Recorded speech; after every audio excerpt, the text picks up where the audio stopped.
Hello YouTube, it's me, it's PZ again, and today we're going to be doing a BIOS modification on my Sega Saturn in order to make it fully region free. Now I just want to show you quickly before we start what would happen if I do actually insert an NTSC game. As you can see there, I've got Street Fighter remix into my Sega Saturn. What would normally happen? Game disk unsuitable for the system. Now, if you actually restarted the system, you'll note that it has a European BIOS installed at the moment, which is the standard BIOS. It looks a bit different from the Japanese one, like you'll see later. But there you go. As soon as you insert the disk, it'll say game disk unsuitable for this system. Now, hopefully, once we're done, I'll be able to then play my Japanese games and you won't see that error message ever again. So join me at my desk when I disassemble my Sega Saturn. Well, after I disassemble my Sega Saturn, for that matter. Welcome back YouTube. As you can see, I actually disassembled my Sega Saturn, and just before you start, just a quick notice: be sure to remove the battery and don't keep it in the Sega Saturn while doing this mod. 3.3 volt does run through quite a bit of the circuitry on this side, so definitely remove the battery before starting. Now, as you can see, that's the BIOS IC, that there, and I need to replace it with my custom BIOS IC. Thanks to Bad Ad on Assembly Games for shipping me one of those. I'll place a link about it in my sticky, as well as a disassembly guide on how to actually disassemble your Sega Saturn. As you can see, that's a replacement. That will replace the current IC, as well as 4 extra pins on each side which need to be connected to power and ground. So join me in a couple of minutes and I'll show you the method that I'll be using to actually remove the old BIOS. It's not the safest method, but it should work fine. Right, now there's several ways to actually remove this IC. First of which is chip quick. Unfortunately, all my suppliers locally don't supply chip quick. I just can't buy it and I can't afford to wait for it to come from overseas. But basically it almost looks like solder, and what you'll do is you'll solder across all of these pins. It has a very low melting point. You'll do the same at the back and you can simply pull the IC off because it has such a low melting point. The next method is using a pair of side cutters, a lot smaller than my set. My set is way too big, as you can see, and simply cutting all the legs, then soldering at the bottom and removing the excess. This is also not actually recommended, as you could lift some of the pads. The method I'll be using is actually quite simple. I'll be using my solder iron, a little bit wet, adding it to the side of one of the pins, and using a probe to lift the pin. This is a slow method of using removing the IC, but it's very effective. If you have a temperature controlled soldering iron, you can actually set it to a very low temperature, thus allowing you to get in there and basically remove pins. Like I said before, this isn't the safest method, but with my current equipment, that's the method I'm going for. Another solution would actually be to use a hot air station, but I've been advised that the Sega motherboards especially are extremely brittle or thin, so as you heat them up, there's a good chance that you might actually damage the pads underneath and lift one of them off, which I definitely would not recommend doing. As you can see, they come off quite easily. So this is going to take me about 15 minutes or so to remove all these pins, and join me as soon as I'm done.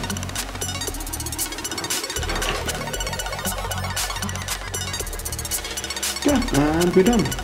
This took about 20 minutes odd to remove all the pins, but you'll notice that there was 2 casualties. The first being this pin here, which leads up to that wire. It was the first one I started off with. Couldn't see properly while I was busy on the camera, and unfortunately that pin snapped off, as well as this pin here, which is quite easy to remedy as it just attaches to this wire here. So what I'm going to do now is just prepare this wire by scraping off the silicone that's protecting it, getting to the copper. Then just now I'm going to add all wire that goes to there. The top one I'm going to do the same, just going to scratch off a little bit as there is already a bit of solder on there. You just need to know if it actually goes to ground or power, more or less. Sorry about it. And I'm just going to add a little bit of solder to this pin.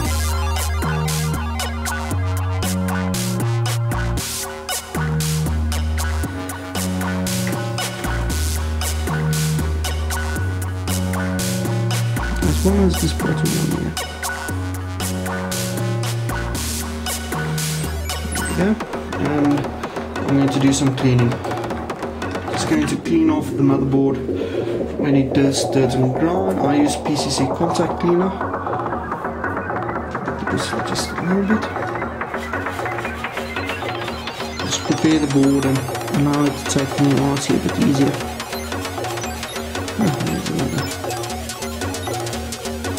It's missing at the bottom there.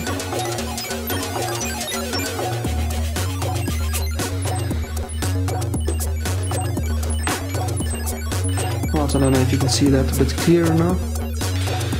But also this little pin that goes to this wire here.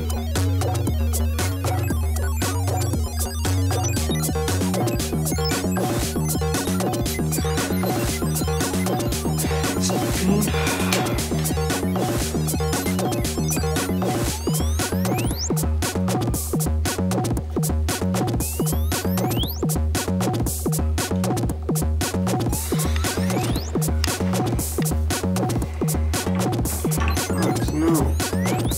I want to see if this pin actually goes to a common point like ground or power. If that is the case, I can simply just bridge it to power or ground, and that will make my life a lot easier later on. Okay, it's not ground. Let's see if it's 3 volt or it's not 3 volt. So it's actually one of the data ones. Right. To remedy this is actually quite easy. Just going to take a little bit of wire, put the gauge of course,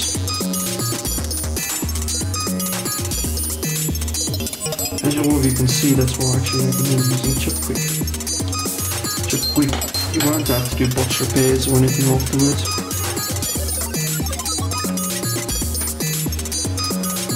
Let's add this wire again.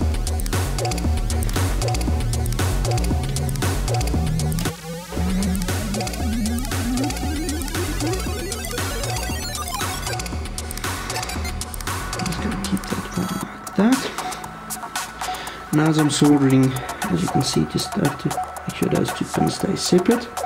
But as I'm soldering, I can simply now place IC on top, add a bit of heat, and then cut the pin off close to the edge. So let's start.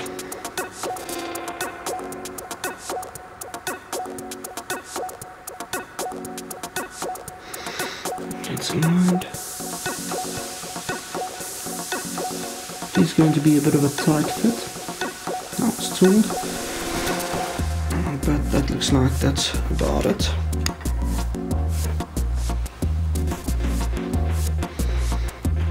Let's solder this thing on. I'm just going to start at the middle pin.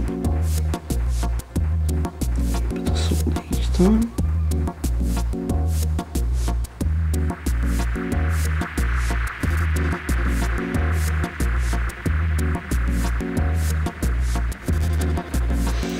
If you're wondering why you're hearing a clicking noise, my camera trying to focus.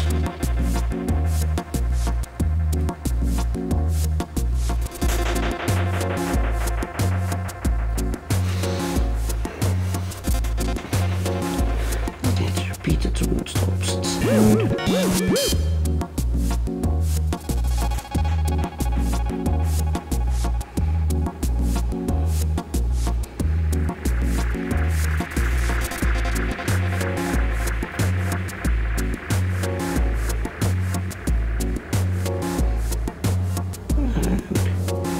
This is where that little piece of wire comes in handy, because I'll just solder that pin to the wire.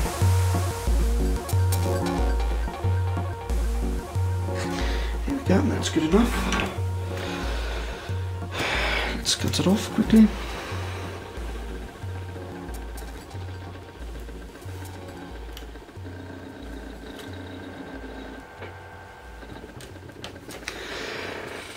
There you go.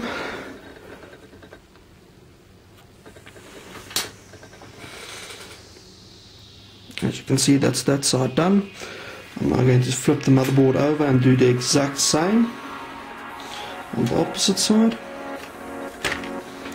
Because you already saw the close-up, I'm sure you won't mind.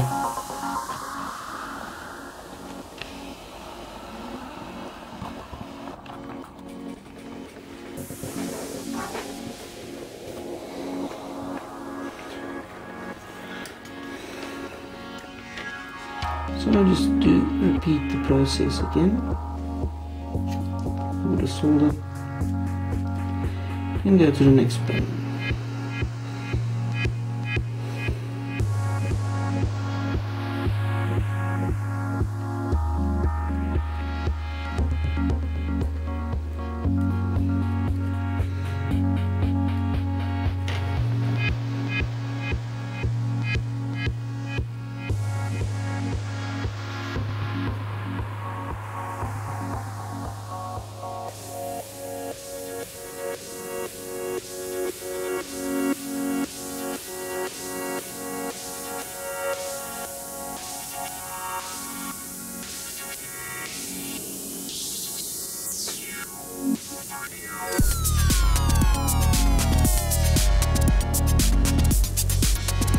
And the last few pins aren't connected.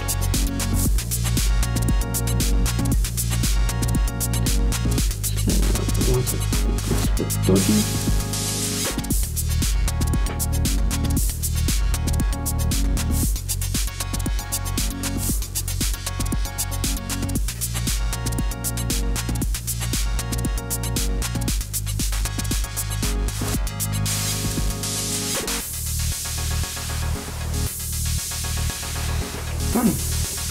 Now just to repair those two wire points which broke off earlier. So again, now we can give you a bit of a closer view.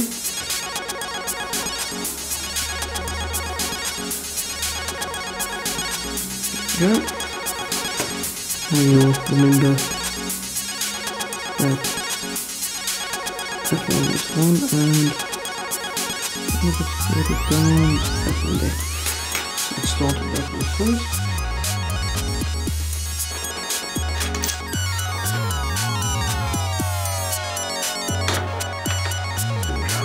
Piece of oil. It's a gauge.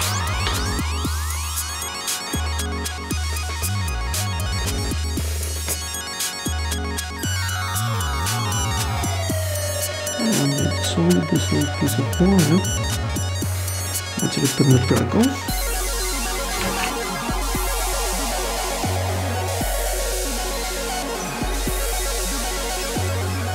Trim it. Actually, I'll take the opposite way around. Let's just do this.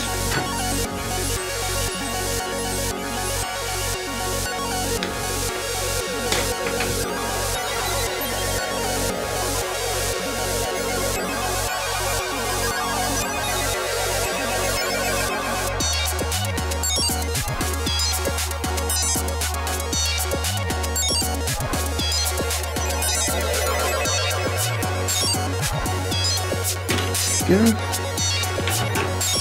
And down. And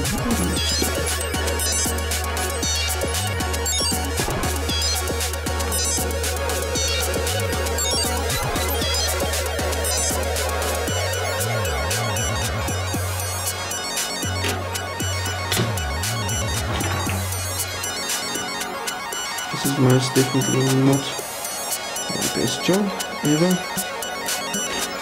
Oh crap.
So now you see all of this extra work you wouldn't have had to do if you were using chip quick.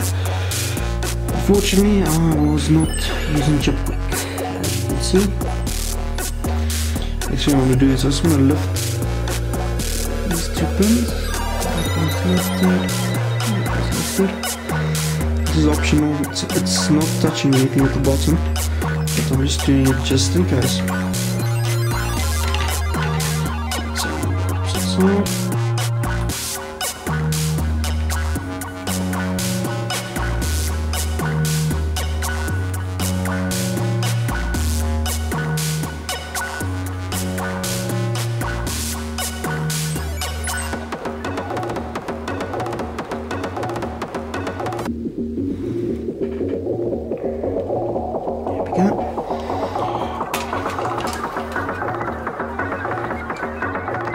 right, and I'll be back in about 5 seconds. Now this is fairly easy. What I'm going to do is pin 44 and 43. Those two there need to be connected to FCC in order to power. Bridge those two. Take a piece of wire here. Put the gauge as always. Down.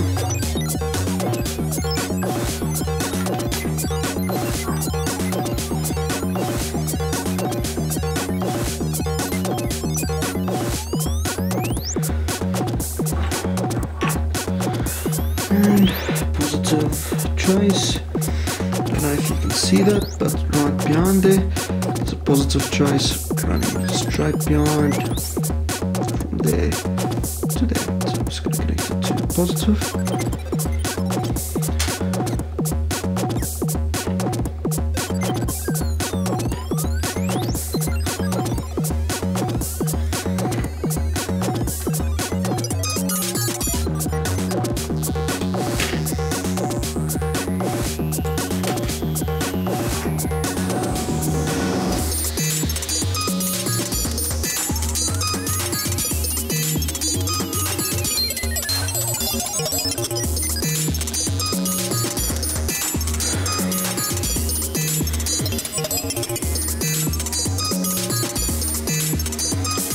And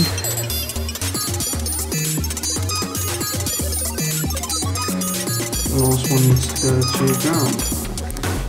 We've got hundreds of ground playing here. So easy.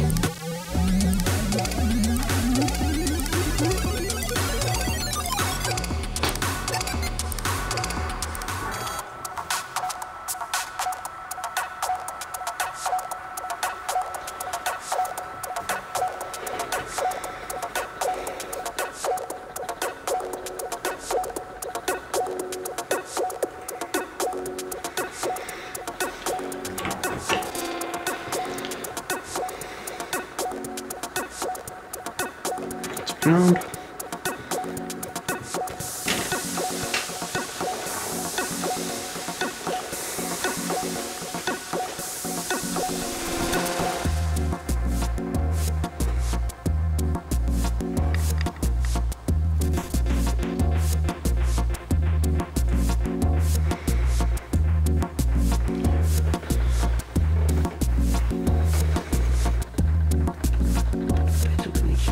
There.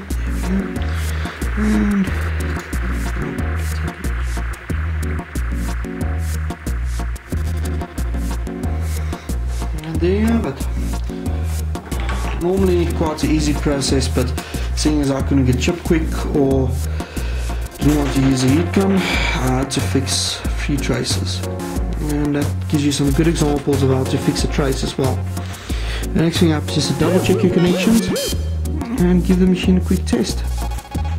Just a quick note, one of the traces that did lift the third pin from right, as you can see, it's actually connected to 2 points. It doesn't just go to the wire at the bottom. So all I did was I bridged it upwards as such. Luckily I spotted this before closing the machine, and yeah, let's quickly give the machine a quick test to see if it works. Alright, let's do some testing and see if it actually still functions. I've got two PAL games here. Let's take this one. Pretty badly scratched, but it should work. Stick it in. As you can see, the Japanese boot animation, which I think is pretty cool actually, and the game starting immediately. So it does indeed work. So let's try a Japanese game again, which is Street Fighter Remix.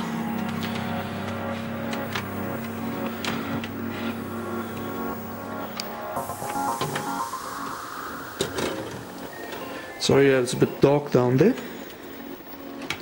So Street Fighter Remix goes into the console. So let me reset.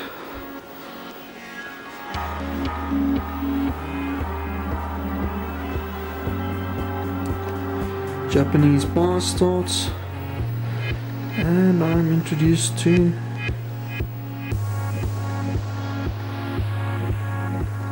Street Fighter Remix.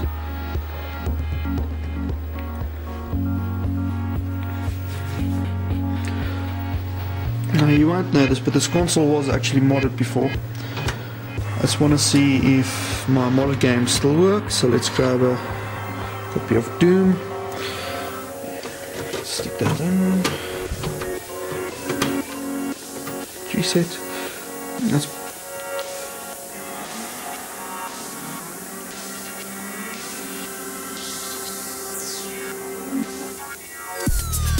and it boots. Now, while I was successful at doing this console, it wasn't as easy as I initially thought. PlayStation 2s and other consoles, the motherboards are a lot more robust when trying to remove ICs. I don't know if it's all fabrication techniques or why it was actually so difficult in modding this console and why a few of the pads lifted. I've probably done a few hundred machines, similar techniques. I used a similar technique on a PlayStation 2 to remove the RSIC, 5004 machines, lots of them, and never had a single pin come loose. On this console I had 3, and one of the pins, it was a double trace. I didn't see it initially, but after looking back at it I did actually see it. And if the BIOS isn't 100%, it will boot up to a black screen. I honestly can't tell you enough, but do not do this unless you know what you're doing. It's not an easy mod.